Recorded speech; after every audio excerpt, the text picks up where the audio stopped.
ನಮಸ್ಕಾರ ಸ್ನೇಹಿತರೆ, ನಮ್ಮ ಸರಣಿಯ 22ನೇ ದಿನಕ್ಕೆ ಸ್ವಾಗತ. ನಿನ್ನೆ ನಾವು ಕೃಷ್ಣನು ಬೆಂಕಿಯನ್ನೇ ನುಂಗಿದ ಪವಾಡವನ್ನು ನೋಡಿದೆವು. ಇಂದು ಕೇಳಲು ಸ್ವಲ್ಪ ವಿಚಿತ್ರ ಎನಿಸಿದರೂ ಅತ್ಯಂತ ಪವಿತ್ರವಾದ ಅರ್ಥವಿರುವ ವಸ್ತ್ರಾಪಹರಣ ಲೀಲೆಯ ಬಗ್ಗೆ ತಿಳಿಯೋಣ. ಗೋಪಿಕೆಯರು ಯಮುನಾ ನದಿಯಲ್ಲಿ ಸ್ನಾನ ಮಾಡುತ್ತಿದ್ದಾಗ ಕೃಷ್ಣನು ಅವರ ವಸ್ತ್ರಗಳನ್ನು ಕದ್ದು ಮರದ ಮೇಲೆ ಕುಳಿತಿದ್ದೇಕೆ? ಇದು ಕೇವಲ ತುಂಟಾಟವೇ ಅಥವಾ ಇದರ ಹಿಂದೆ ಏನಾದರೂ ಆಧ್ಯಾತ್ಮಿಕ ರಹಸ್ಯವಿದೆಯೇ? ಬನ್ನಿ, ಈ ಕಥೆಯನ್ನು ಸರಿಯಾದ ದೃಷ್ಟಿಕೋನದಲ್ಲಿ ಅರ್ಥಮಾಡಿಕೊಳ್ಳೋಣ. ಬೃಂದಾವನದ ಗೋಪಿಕೆಯರು ಕೃಷ್ಣನನ್ನು ಪತಿಯಾಗಿ ಪಡೆಯಬೇಕೆಂದು 1 ತಿಂಗಳ ಕಾಲ ಕಾತ್ಯಾಯನಿ ವ್ರತವನ್ನು ಮಾಡುತ್ತಾರೆ. ಪ್ರತಿದಿನ ಮುಂಜಾನೆ ಯಮುನಾ ನದಿಯಲ್ಲಿ ಸ್ನಾನ ಮಾಡಿ ದೇವಿಯನ್ನು ಪ್ರಾರ್ಥಿಸುತ್ತಿದ್ದರು. ಒಂದು ದಿನ ಅವರು ನದಿಯ ದಡದಲ್ಲಿ ಬಟ್ಟೆಗಳನ್ನು ಇಟ್ಟು ನೀರಿನಲ್ಲಿ ಸ್ನಾನ ಮಾಡುತ್ತಿದ್ದಾಗ ಕೃಷ್ಣನು ಮೆಲ್ಲನೆ ಬಂದು ಆ ಬಟ್ಟೆಗಳನ್ನೆಲ್ಲ ತೆಗೆದುಕೊಂಡು ಹತ್ತಿರದ ಕದಂಬ ಮರದ ಮೇಲೆ ಏರಿ ಕುಳಿತುಕೊಳ್ಳುತ್ತಾನೆ. ಗೋಪಿಕೆಯರು ಹೊರಬಂದು ನೋಡಿದಾಗ ಬಟ್ಟೆಗಳಿರಲಿಲ್ಲ. ಗೋಪಿಕೆಯರು ಬಟ್ಟೆ ನೀಡುವಂತೆ ಕೃಷ್ಣನನ್ನು ಬೇಡಿಕೊಳ್ಳುತ್ತಾರೆ.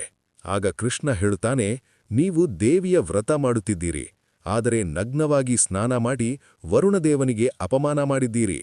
ನಿಮ್ಮ ಮನಸ್ಸಿನಲ್ಲಿ ಇನ್ನೂ ಈ ದೇಹದ ಮೇಲಿನ ಮೋಹ ಮತ್ತು ಲೋಕಲಜ್ಜೆ ಅಂದರೆ ನಾಚಿಕೆ ಬಾಕಿಯಿದೆ. ದೈವದ ಮುಂದೆ ಬರಬೇಕಾದರೆ ಯಾವುದೇ ಮರೆಮಾಚುವಿಕೆ ಇರಬಾರದು. ನಿಮ್ಮ ಅಹಂಕಾರದ ವಸ್ತ್ರವನ್ನು ಬಿಟ್ಟು ಸಂಪೂರ್ಣವಾಗಿ ಶರಣಾಗಿ. ಕೃಷ್ಣನ ಈ ಮಾತು ಅವರ ಕಣ್ಣು ತೆರೆಸುತ್ತದೆ. ಈ ಲೀಲೆಯಲ್ಲಿ ರಾಧೆಯ ಪಾತ್ರ ಬಹಳ ದೊಡ್ಡದು.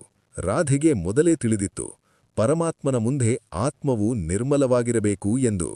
ಗೋಪಿಕೆಯರು ತಮ್ಮ ಲೋಕಲಜ್ಜೆಯನ್ನು ಬಿಟ್ಟು ಕೈಮುಗಿದು ಕೃಷ್ಣನಿಗೆ ಶರಣಾದಾಗ ಕೃಷ್ಣನು ಅವರ ವಸ್ತ್ರಗಳನ್ನು ಹಿಂತಿರುಗಿಸುತ್ತಾನೆ.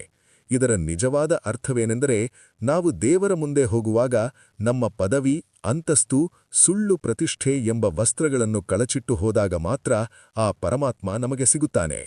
ಸ್ನೇಹಿತರೆ, ಕೃಷ್ಣನು ಗೋಪಿಕೆಯರ ವಸ್ತ್ರವನ್ನು ಕದಿಯಲಿಲ್ಲ, ಬದಲಿಗೆ ಅವರ ಮನಸ್ಸಿನಲ್ಲಿದ್ದ ಮಾಯೆಯನ್ನು ಕದ್ದನು.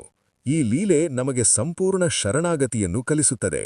ನಾಳೆಯ 23ನೇ ದಿನದ ಭಾಗದಲ್ಲಿ ಬೃಂದಾವನದ ಮೇಲೆ ದೇವೇಂದ್ರನು ಸುರಿಸಿದ ಮಹಾಮಳೆಯಿಂದ ಕೃಷ್ಣನು ಗೋವರ್ಧನಗಿರಿಯನ್ನು ಎತ್ತಿ ಹೇಗೆ ರಕ್ಷಿಸಿದ ಎಂಬ ಅದ್ಭುತ ಕಥೆಯನ್ನು ನೋಡೋಣ.